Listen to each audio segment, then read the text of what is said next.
The courtroom fell eerily silent as Gwen stepped onto the stand, not as a celebrity, but as a witness. There were no theatrics, no entourage, just quiet determination.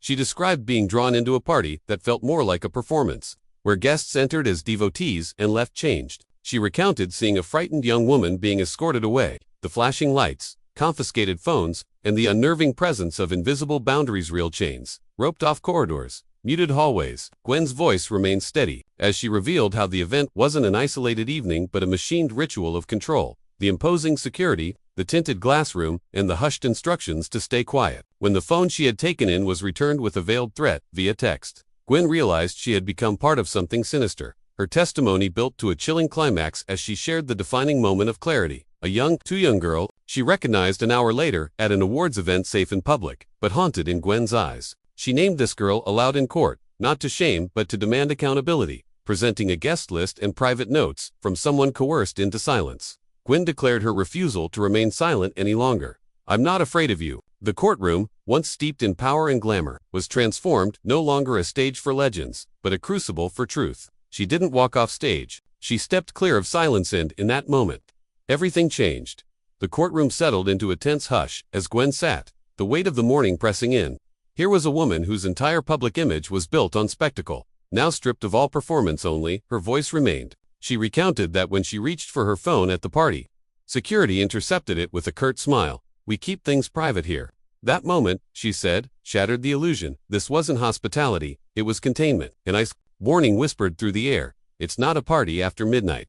In that second, Gwen understood she wasn't a guest, but part of a carefully crafted show. Deeper still, it dawned on her. The girl in the gold chain corridor hadn't just been invited, she'd been positioned. Gwen's testimony built steadily, draining decades from her voice as she told the jury she'd been handpicked, escorted through meticulously controlled corridors, groomed into silence by the promise of access, undone by the reality of exploitation. She spoke of NDAs signed in the dark, of hush money and threats disguised as polite reminders. She named the price of her silence, her reputation, her calm, her peace. But with her final words, she reclaimed strength, holding up the guest list she'd memorized and the emails from someone who worked behind the scenes. She had once protected the facade, now she would help dismantle it. In her 6 final words, "You don't own silence anymore." The courtroom shifted. This wasn't just testimony, it was defiance. The courtroom was drained of energy when Gwen approached the stand. No entourage, no fanfare, just a woman whose entire career had thrived on glamour. Standing alone, her presence enough, she spoke of the moment her phone was confiscated at the party. "We keep things private here." It wasn't hospitality, it was orchestration. An older guest whispered, "Not after midnight." And Gwen realized she wasn't at a celebration, she was in a performance scripted by unseen hands. The young woman behind the gold chain wasn't a guest, she was a keystone in an invisible design. Gwen described the layered control, the gleaming facade, the hidden zones, the silent watchers. Every gesture, conversation, entrance guided. She admitted signing NDAs under the illusion of normal business, only to discover they were tools of erasure. She replayed the horrors of that night. Shadowy hallways, vanished women, hushed threats. Yet, instead of silence, she chose action. Clutching a folded paper, Gwen laid the guest list before the court. Names, she remembered. Reality, she refused to forget. She spoke of emails from party coordinators quietly confirming the truth she'd witnessed. With her final powerful declaration, "You don't own silence anymore," the power dynamic shifted. This was not just a testimony, it was a challenge to the system. And in that moment, the empire of quiet crumbled beneath her certainty.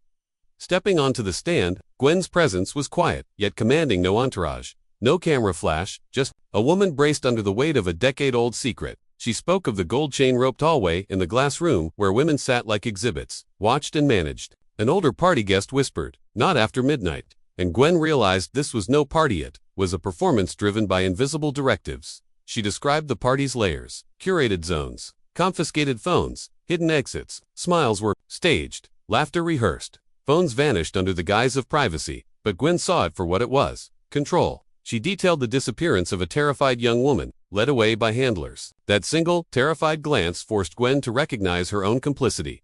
Pulling out a folded document, she placed it on the Podima guest list she'd risked everything to preserve. She revealed corroborating emails from insiders who confessed to the cover-up. With slow, unwavering clarity, she declared, "You don't own silence anymore." In that moment, the court suspended. The truth uncontained. Gwen didn't just testify, she shattered the facade and demanded the system crumble. Gwen's voice, still yet resolute, carried to every corner of the courtroom. That night, she continued, I felt the machinery behind the surface, glamored a seamless choreography of disappearing women, silent rooms, and consequences layered into the decor. She described how the velvet curtains and tinted glass signaled compliance zones, spaces you entered but never quite left whole. She stood, palms on the stand, and confessed the truth she'd carried. I knew I had seen too much. I had become part of the facade simply by being there. She shared the haunting message she later received: no sender, only the warning, you saw too much, stay quiet. It confirmed her fears. She was marked, watch 10 yet. She chose to stand. In a deliberate moment, she unfolded a paper. More than a list, it was testimony. These names, these witnesses, they were there too, she said. She didn't just submit it as evidence. She issued a challenge. If I could stand here, she declared, so can they. The courtroom's air crackled. No one debated her words. Not Diddy's lawyers, not the judge, not the jurors. They all understood that what she had done was seismic. She wasn't just vindicating a victim, she had ignited a reckoning. Gwen closed by looking directly at Diddy. Clear, steady, unyielding. You created a system where power silences truth, but fear only lasts until one person breaks it. She breathed once. Final, you don't own silence anymore. And with that, she walked off the stand, not backward, but forward, ushering in a moment of profound transformation. Her gaze swept the courtroom as she continued, voice steady with conviction. That night, I realized the power behind curated aesthetics, the velvet curtains, tinted glass, the orchestrated exits, every detail crafted to silence, not just hide. Her disclosure painted a chilling scene, spaces engineered to disappear, people not entertain them. She paused, taking a breath heavy with unspoken years. Then, calm yet firm, I received a text days later. You saw too much. Stay quiet. No name, no signature, just a reminder I was being watched. The gallery listened in stunned silence. Gently, she placed a folded sheet of paper on the stand. This guest list, she said, is proof that others saw too. She didn't ask for recognition. He issued a summons. If I can stand here and speak, so can they. A hush enveloped the room. No one interrupted. The weight of her testimony hung in the air. The machinery of shame and silence had met its first crack. Turning slowly to face the defendant, she spoke with unflinching resolve. You built an empire sustained by fear, but fear breaks when truth is spoken. She let the words settle, then spoke 6 words that echoed louder than any script. You don't own silence anymore. Without looking back, Gwen stepped off the stand. A singular act, simple in movement, profound in meaning. She left behind not just testimony, but a rupture in a system that had thrived on her silence and the silence of many. She turned her gaze deliberately toward Diddy's defense team, her voice steady yet charged with purpose. It wasn't just one place or one night, she said. It was an entire operation. The invitation, the clearance, the filtered music, the hidden rooms, all designed to obscure the truth beneath glitz. There was no false bravado, just an unwavering confession of complicity and awakening. Holding a sealed statement, she declared, this came from someone inside the basement, someone who finally found the courage to speak. She passed it to the court clerk without hesitation. A pregnant silence descended. The guest list, the messages, the new testimony, it was all real, and it demanded accountability. As she faced the jury, her words were both gentle and steadfast. They thought I'd be silenced. They underestimated me. The weight of her truth resonated across that room filled with power and privilege. For a moment, justice felt possible. Without breaking stride, she stepped down from the stand. Cameras clicked. Gasps echoed in inked pages. And as she walked away, her head held high. She had done more than testify. She had exposed an entire system built on fear, consent, and silence. Now, that system was cracking, and she held the first brick. She stood deliberately before the court, her presence unwavering. It wasn't the drinks or the music, she began, voice calm but fierce. It was the system, everything choreographed to keep us compliant. The guest lists, the dim lights, the locked rooms. Each word cut through the stillness, undoing decades of silence. From her folder, she withdrew a sealed affidavit. This comes from someone who was in that basement. Someone brave enough to speak now. She placed it on the stand, an act of defiance. The weight of her evidence pressed into the room like gravity. Turning toward the jury, she spoke with gentle force. They thought they could silence me, but they were wrong. In that moment, the room transformed, no longer a courtroom, but an altar of accountability. She stepped down, her footsteps echoing like a verdict. The cameras stilled, reporters hushed. She didn't look back. Ahead lay change. The fortress of silence had cracks, and she had pried one wide open.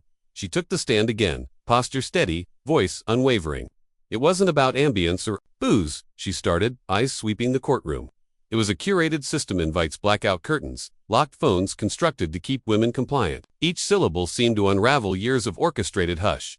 Then she reached into her folder and withdrew a folded document. This, she said firmly as she placed it on the stand, comes from someone who was in that basement. They spoke out because it had to be exposed. That moment transformed the space no longer a court, but a crucible for truth. Locking eyes with the jury, she spoke with quiet conviction.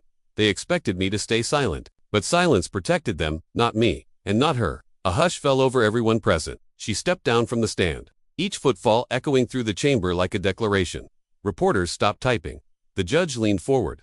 Diddy blinked. Caught between revelations and reckoning, she didn't look back. What lay ahead was beyond fear. The monolith of secrecy had buckled, its foundation fractured, and where walls once stood silent, voices now rose. She paused at the edge of the witness stand, the courtroom hanging on her next words. You might think this ends here, she said, voice low but firm, that once the gavel falls, everything goes silent again. But you'd be wrong. She unfolded the document she'd placed on the stand, a statement, unsigned. The truth bold added, this isn't just a file, it's a signal. We are no longer stretching to be heard, we are here, and we will be listened to. Her voice softened, but the conviction remained. This isn't revenge. It's revelation. It's a call to every woman who shut her mouth, every assistant who turned away, every stylist who deleted their posts once we speak. The structure trembles. She looked once more at the jury. You have a choice now. Preserve the empire, built on fear, or rise with the truth. There was a breath so still, it felt like time itself paused. Then, without a backward glance, she walked away, each step a promise that the system could no longer hold its breath. Reporters glanced up. From their notes, jurors planted their pens firmly on the desks. Judges and attorneys exchanged hard looks. Outside the courtroom, a new narrative was already forming, one where the power of speaking out might outlast the fear that tried to hold it down.